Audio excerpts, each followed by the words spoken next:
અઠવા વિસ્તારમાં માસૂમ 4 વર્ષની બાળકીના અપહરણના પ્રયાસનો મામલો. પોલીસે સમગ્ર મામલે ગુનો દાખલ કરી આરોપી જમીલની કરી ધરપકડ. પોલીસ તપાસમાં સામે આવી હકીકત. બાળકી સાથે નીચે પડી ગયા બાદ ધરાધમે બાળકી જોડે કર્યા હતા શારીરિક અડપલા. પોલીસ દ્વારા 100 થી વધુ સીસીટીવી ફૂટેજની તપાસ કરી આરોપીની કરી ધરપકડ.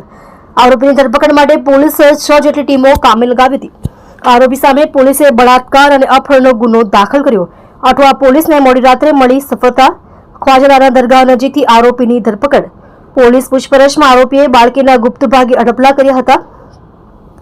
બળજબરીથી કપડાં કાઢતો હોવાનું પણ સીસીટીવીમાં સામે આવ્યું હતું.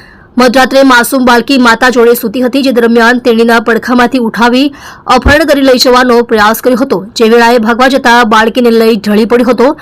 બાળકીના રડવાનો અવાજ સાંભળી લોકો દોડી આવતા નરાધમ ફરાર થઈ ગયો હતો.